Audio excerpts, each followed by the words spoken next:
Boa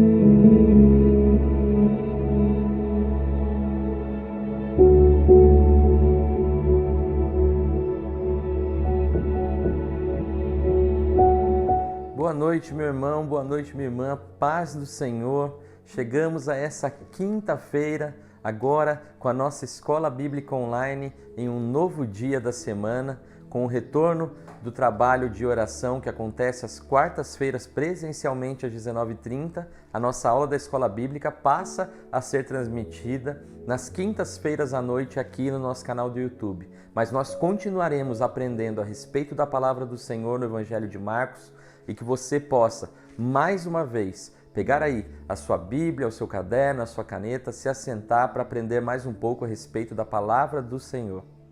Graça e paz, amados. Olha, um dos livros mais fantásticos que eu li na minha vida, eu creio que vai ser difícil alguém encontrar esse livro hoje, mas se você puder conseguir ler esse livro, para você que é pregador, para você que lidera, para pessoas que têm crise de fé, o livro que eu recomendaria chama-se O Cristo Histórico, ou Jesus Histórico, o Jesus Histórico. Esse livro foi escrito por um homem chamado Otto Boché. Ele levou mais de 20 anos para escrever esse livro, acho que foi o único livro que ele escreveu, mas é uma obra de arte que Deus trouxe para o seu povo. Nesse livro, ele pinta um quadro, como se fosse uma pintura mesmo, em que nesse quadro ele diz o seguinte: olha, ninguém poderia pintar o quadro chamado Jesus Cristo. Então ele pega a vida de Jesus como se fosse uma moldura, um quadro, uma pintura, e vai descrevendo a vida de Jesus, dizendo, olha, é impossível a mente humana, a sabedoria humana, descrever Jesus como realmente ele é. Ninguém poderia inventar Jesus. Então ele pega a situação da vida de Jesus, principalmente a crucificação. Ele diz, olha, os seres humanos fariam isso aqui. Ele fez o contrário. Por quê? Porque nenhuma sabedoria humana faria o que Jesus fez. O pensamento humano, a sabedoria humana faria o contrário. Então ele pega do início até o fim do ministério de Jesus e mostra que Jesus verdadeiramente, além de ser um personagem histórico, por isso que o nome do livro é o Jesus Histórico, é também um personagem divino. Ele é Deus e ele é homem. Então é um livro fantástico, o Jesus Histórico do Otto Boché. Aí você pode me perguntar, pastor, mas o que isso tem a ver com a aula de hoje? Isso tem a ver com a aula de hoje, porque na aula de hoje nós vamos tratar de sabedoria. A sabedoria de Deus para salvar a sua criação. E eu quero afirmar logo no início que a sabedoria de Deus para salvar a sua criação está além da compreensão, da capacidade humana de compreender. Eu vou repetir essa minha frase principal nessa aula de hoje. A sabedoria de Deus para salvar a sua criação está além da capacidade de compreensão humana. Aí você pode perguntar, por que, pastor? Que a sabedoria de Deus para salvar a sua criação está além da compreensão da capacidade humana. Eu quero mostrar na aula de hoje 3 motivos porque a sabedoria de Deus está além da capacidade humana. E esses 3 motivos vão vir em 3 quadros acerca de Cristo. 3 quadros que mostram que o ser humano não tem como compreender naturalmente o mistério de Deus, o ministério de Cristo e o plano de Deus. Então, abra sua Bíblia para Marcos capítulo 8, dos versos 27 até o verso 33, e vamos ver esses 3 quadros que mostram que a sabedoria de Deus para salvar a sua criação está além da capacidade de compreensão dos seres humanos. Diz assim a palavra de Deus: Então Jesus e os discípulos partiram para as aldeias de Cesareia de Filipe. E no caminho perguntou-lhes: Quem dizem os homens que sou eu? E responderam: João Batista, outros Elias, mas outros algum dos profetas. Então lhes perguntou: Mas vós, quem dizeis que eu sou? Respondendo Pedro lhe disse: Tu és o Cristo. Advertiu-os Jesus de que a ninguém dissessem tal coisa a seu respeito. Então começou ele a ensinar-lhes que era necessário que o Filho do Homem sofresse muitas coisas, fosse rejeitado pelos anciãos, pelos principais sacerdotes e pelos escribas, fosse morto e que depois de 3 dias ressuscitasse. E isto ele expunha claramente, mas Pedro, chamando-o à parte, começou a reprová-lo. Jesus, porém, voltou-se e, fitando os seus discípulos, repreendeu a Pedro e disse: arreda, Satanás, porque não cogitas das coisas de homens, e sim, não cogitas das coisas de Deus, e sim das dos homens. Que Deus abençoe a leitura da sua palavra. A sabedoria de Deus para salvar a sua criação está além da capacidade de compreensão humana. E isso fica claro em 3 quadros nessa passagem que eu acabei de ler. Quais são esses 3 quadros? O primeiro quadro aponta para a natureza de Cristo. Veja que no Evangelho segundo Marcos, eu já até falei isso em aulas anteriores, ele divide seu livro em 2 partes, assim como Mateus também. E a primeira parte do livro de Marcos vai se encerrar aqui nesse versículo 33 que eu acabei de ler. Então, a partir do versículo 34, começa uma segunda parte do livro de Marcos. Agora, se você prestou bem atenção nas aulas que nós estamos tendo aqui, do capítulo 1 até o capítulo 8 de Marcos, nós temos Jesus caminhando sobre a terra, nós temos Jesus despejando poder. Marcos já falou que ele é o Messias, que ele é o Messias prometido. Marcos está mostrando ele como servo de Deus, aquele filho de Deus, mas que também é servo de Deus e que veio servir e não para ser servido, para salvar. Ele mostra esse Jesus em todo o seu poder, majestade e glória para a mente latina, para a mente romana. Mas em nenhum momento, você viu os discípulos de Jesus, ou até mesmo o próprio Jesus, reivindicando ser ele o Messias. Em nenhum momento você viu isso. As únicas pessoas que disseram que Jesus era o Filho de Deus vivo, que era o Messias, foram os demônios. Até aqui só os demônios falaram isso. E Jesus os repreendeu e mandou calar. Porque os demônios não têm interesse de mostrar Jesus como ele é. Eles deturpam. O demônio não prega evangelho, o demônio não glorifica Deus, não glorifica Jesus Cristo. Então Jesus mandou os calar, porque eles são mentirosos. Eles falam a verdade para contar 10 mentiras. Então, até aqui, ninguém tinha falado isso. Tu és o Cristo, tu és o Messias, tu és o Filho de Deus. E a segunda coisa que você não viu em nenhum momento no Evangelho de Marcos até aqui, foi Jesus falar que o Messias iria morrer, que ele iria ser crucificado. É a primeira vez que ele está falando isso. Assim, nesse primeiro quadro, que aponta para a natureza de Cristo, Cristo está fazendo um resumo de tudo o que ele fez, desse praticamente 2 anos que eles caminhavam juntos com esses discípulos, em várias cidades, em vários estados, em várias regiões, em várias aldeias, centenas de milhares, talvez milhares de milagres. Acho que essas alturas já tinha passado de milhares os milagres de Jesus. Então ele chega nesse momento e pergunta para o discípulo: quem vocês dizem que eu sou? Como é que vocês me veem? Qual é a natureza minha? Como é que vocês me enxergam? Quem sou eu para vocês? Então ele está apontando para a sua natureza, a natureza de Cristo. Quem Jesus Cristo é. E a resposta não é tão objetiva assim, não é tão clara assim dos discípulos, mesmo tendo andado 2 anos com eles. Eles respondem da seguinte maneira: ora, alguns dizem que é João Batista, outros dizem que é Elias, um profeta do Antigo Testamento, algum dos profetas. Veja que havia várias respostas, entre aspas, né?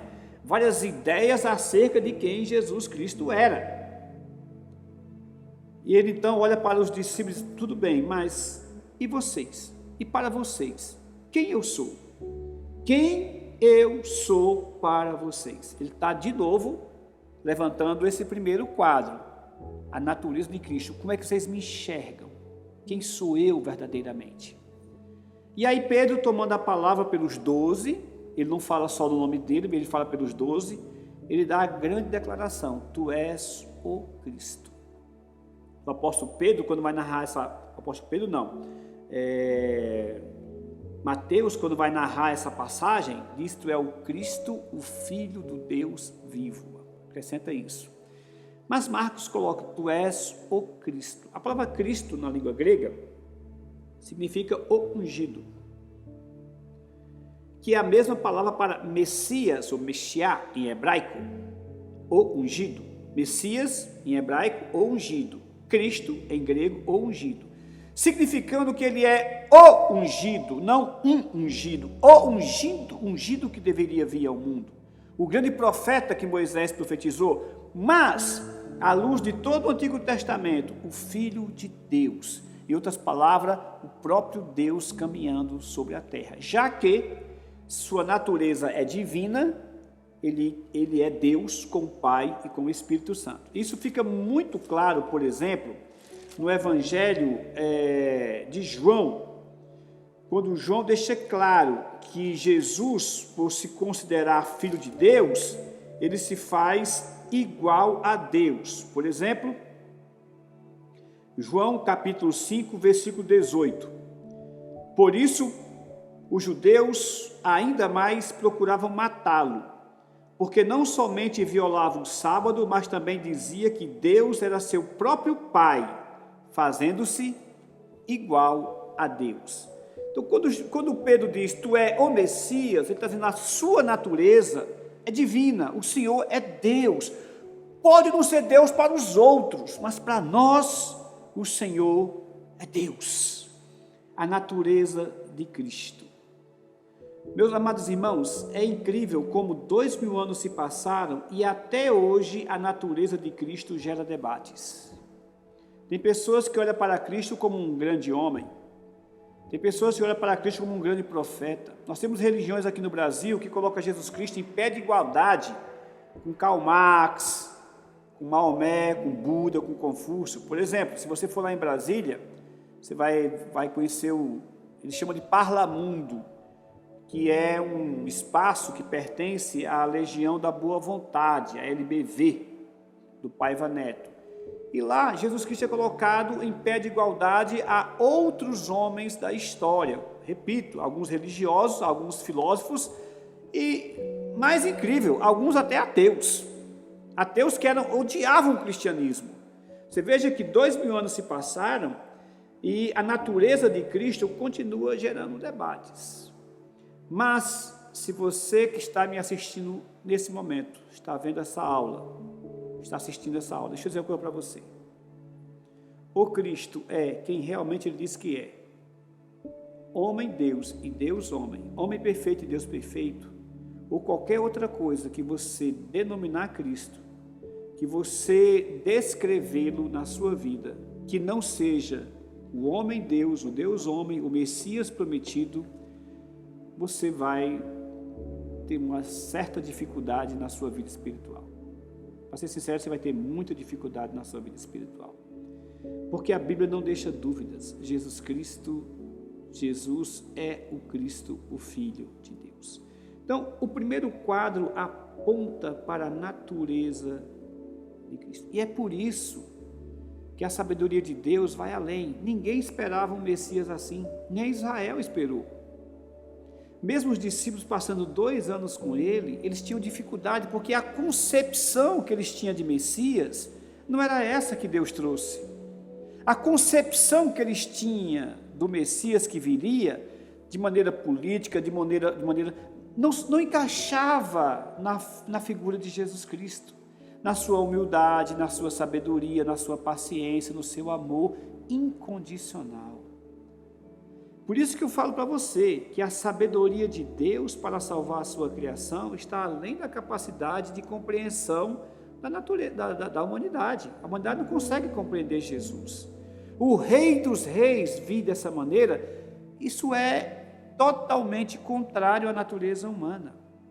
ele caminhar no meio desse povo, como Deus Todo-Poderoso, derramando poder, despejando poder em todos os lugares, e ainda assim se manter humilde, passando despercebido no meio do seu povo, isso é contra a natureza humana.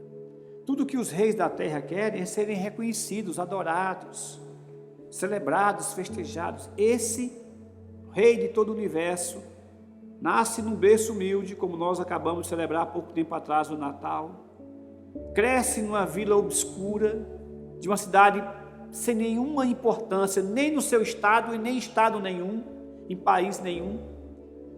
E esse menino leva uma vida perfeita, se torna rapaz, homem, se lança para o mundo como o Messias prometido, totalmente contrário ao que a natureza humana esperava. Como diz Otto Bauchet no seu livro Jesus Histórico, é um quadro que nenhum ser humano poderia imaginar, poderia pintar. Só a sabedoria de Deus poderia fazer isso. Isso me leva para o segundo quadro, o sacrifício de Cristo. Depois que ele faz a pergunta para que os apóstolos entendam qual a sua natureza, e eles entendem, respondendo, tu és o Cristo, na sequência, quando se esperava então que ele se proclamasse rei, quando ele esperava que desse ordem para os 12 apóstolos, ide por todo Israel e anunciai que o Messias chegou, que o filho de Davi, o herdeiro do trono de Israel, chegou. Não. Ele diz o seguinte, versículo 31, então começou, porque até antes ele não tinha falado, começou ele a ensinar-lhes que era necessário que o Filho do Homem sofresse muitas coisas, fosse rejeitado pelos anciãos, pelos principais sacerdotes e pelos escribas, fosse morto e que depois de 3 dias ressuscitasse. Depois de ele pintar o quadro sobre a sua natureza, a natureza de Cristo, ele começa a pintar um outro quadro, o quadro do sacrifício de Cristo. É o segundo quadro, o sacrifício de Cristo. Ele levou os apóstolos ao apogeu, tu és o Cristo. E de repente vem com a notícia dessa, pois o Deus de vocês, o Messias, o Filho de Deus, ele vai sofrer muita coisa, ele vai ser rejeitado, ele vai ser morto. Isso foi um balde de água fria nos apóstolos. Ninguém esperaria isso, ninguém. Tanto é que Pedro fica irado, fica perturbado e chega até a discutir, bater boca com Jesus, que é o que nós vamos ver no próximo quadro. Mas por enquanto foi um banho de água fria. Mas Jesus está aqui descrevendo o sacrifício. Diz o texto, o próprio Jesus diz, era necessário. Em outras palavras, não tem jeito. É necessário que o Cristo padeça, que o Cristo sofra. E você pode perguntar, é necessário por quê? Será que Deus é masoquista? Será que Deus é psicopata de entregar seu filho para sofrer e morrer? Coisa que nenhum pai normalmente faz, um bom pai faz isso, um pai perfeito, um pai bom faz isso. Como que Deus pode fazer isso? Ainda mais colocando a ideia de que é necessário. Sim, é necessário. Era necessário, foi necessário e ele fez o necessário. Não por ele, nem por Deus e nem pelo Espírito Santo, mas por mim e por você. Porque não há outra maneira, e Deus tinha avisado isso lá no Éden, de retirar a maldição de sobre a criação, de retirar a maldição da terra, do planeta Terra, de retirar a maldição do universo, o universo está amaldiçoado, de retirar a maldição das nossas vidas, não tinha outro jeito, não tem outro jeito, se não fosse por um sacrifício perfeito. Então Deus providenciou um sacrifício perfeito. Na economia da Trindade, Deus Pai, Deus Filho, Deus Espírito Santo, um conversando com o outro, de mútuo acordo, decidiu que o Pai vai escolher, vai eleger aqueles que ele elegeu, deseja eleger. O Espírito Santo vai selar, vai abrir os olhos dos eleitos, mas na economia da Trindade, coube ao Filho Jesus tomar forma humana, se encarnar e morrer naquela cruz, para que essa economia da Trindade, na busca de salvar a criação perdida, a criação condenada, amaldiçoada, essa criação, tendo agora essa oportunidade de salvação, de regeneração, só poderia acontecer através do sacrifício do Senhor e Salvador Jesus Cristo. Esse é o quadro que ele está pintando. Quadro que nenhum ser humano pintaria para Deus ou para o Filho de Deus. Eu assisto muitos debates, eu louvo a internet hoje porque você pode assistir vários debates. Na minha opinião, um dos maiores apologetas do mundo, eu acho que já deve ter falado isso aqui algumas vezes aí, talvez no passado, um dos maiores apologetas do mundo é um filósofo americano chamado Dr. William Lane Craig. Dr. William Lane Craig. Eu considero ele o maior filósofo do momento. E ele é um grande debatedor, um grande preletor, assim, excelente. Ele esteve várias vezes no Brasil, eu conheço ele pessoalmente, aqui na Editora Fiel, no Mackenzie, já fui em palestra dele. E até recomendo, nós aqui que moramos no estado de São Paulo, que estamos perto de São Paulo, de vez em quando ele está aqui em São Paulo, se você tiver a oportunidade de assistir quando o Dr. William Lane Craig estiver no Brasil, vale a pena conversar com pessoas como aquele homem inteligente, culto. E nos últimos 20 anos, ele tem metido medo no coração dos ateus, reconhecido até pelos próprios ateus. Há debates em que os ateus vão debater com ele, ateus bem famosos, e diz, olha, é uma honra debater com o Dr. William Lane Craig, já que ele tem colocado medo de Deus no coração dos meus companheiros ateus. E tem colocado mesmo. E o Dr. William Lane Craig, debatendo com um ateu, ele falou isso aqui, olha, falou isso aqui, ninguém pintaria um quadro do Filho de Deus nesses termos aqui.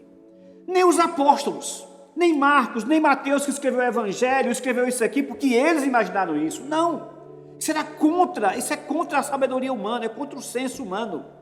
Eles escreveram isso aqui porque Cristo revelou, porque Deus revelou, e porque de fato foi assim. Como um judeu poderia esperar que o Messias tão esperado, o Filho de Deus Todo-Poderoso, seria condenado pelos homens num tribunal humano? Ele que tem o tribunal do universo, seria condenado no tribunal humano. Ele que tem poder para destruir qualquer império, se submeteria ao império humano. Seria humilhado, ele que é o mais exaltado, ele seria humilhado. Pintaria Jerusalém com seu sangue, carregaria uma cruz como espetáculo público, subiria nessa cruz, sendo pregado nessa, e morreria nessa cruz, ainda por cima como malfeitor. Quem poderia pintar um quadro desse? Qual grande homem da história, ou qual grande religioso da história teve isso? Nenhum, porque é um quadro que ninguém pode pintar. É a sabedoria de Deus, como o apóstolo Paulo vai dizer lá em 1 Coríntios, a sabedoria de Deus é mais sábia, a loucura de Deus é mais sábia que a sabedoria dos homens, colocando tudo entre aspas.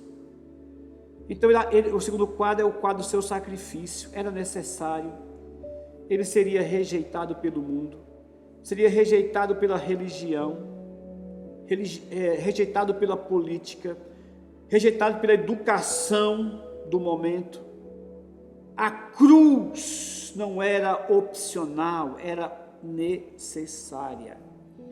E o final desse quadro termina de maneira gloriosa, termina com a sua ressurreição. A ressurreição de Jesus Cristo seria o fim do seu primeiro advento. Em 3 dias ressuscitasse, encerrando o primeiro advento de Cristo. O que significa primeiro advento? Sua primeira vinda. Falta apenas agora o segundo advento, que é a consumação. Mas o segundo quadro é o quadro do seu sacrifício. Isso me leva para o terceiro e último quadro, que é a sabedoria de Cristo. Veja no versículo 32, e isto ele expunha claramente. Ele começou a pregar que ia morrer, que ia ser rejeitado e tal.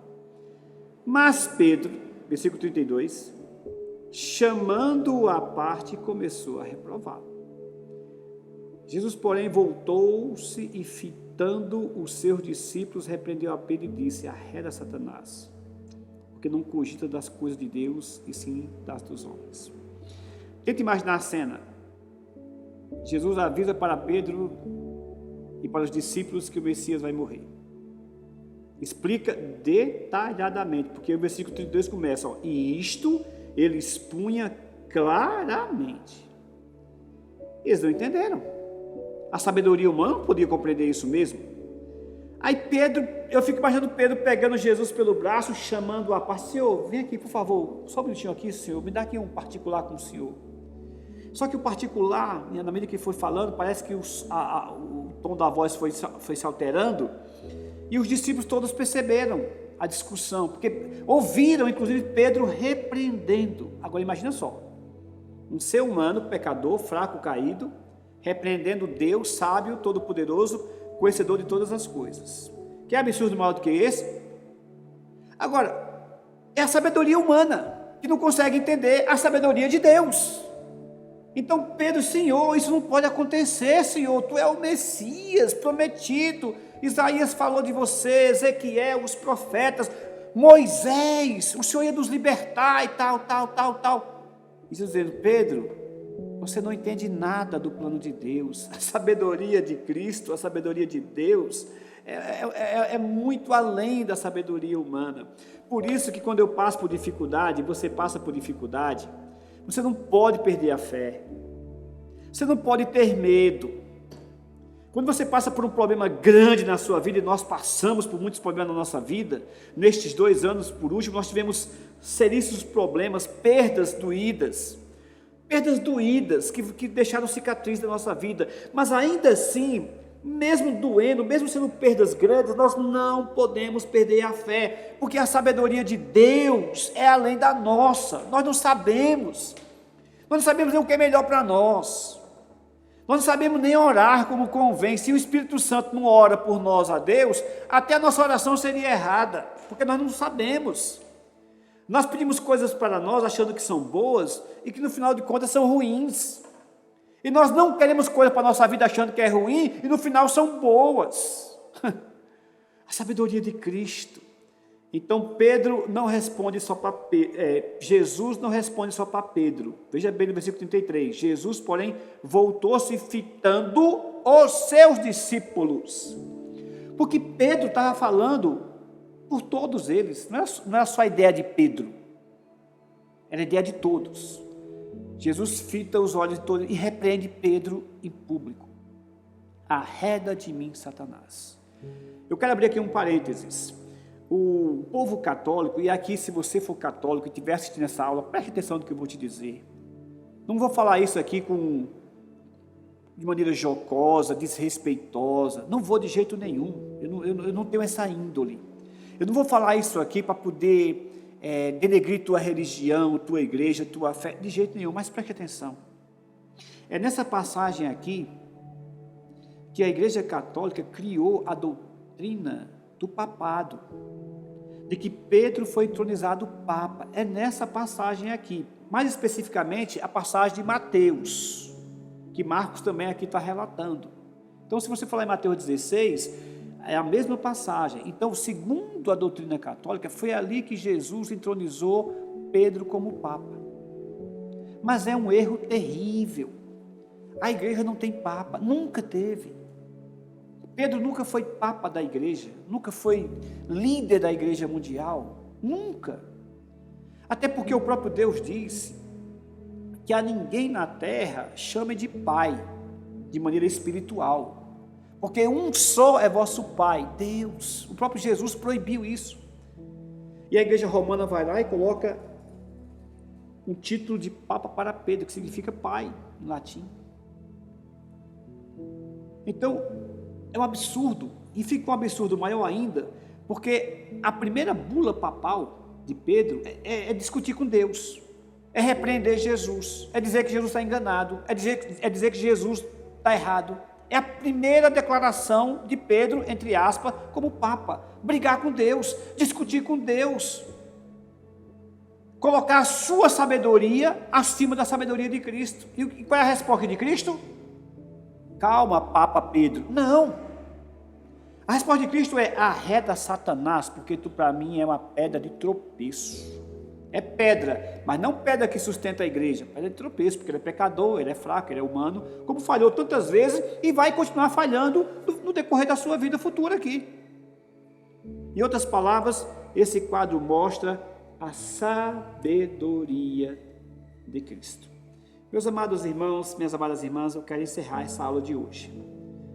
Na aula de hoje nós vimos 3 quadros que mostram que a sabedoria de Deus para salvar a sua criação está além da capacidade humana de compreender.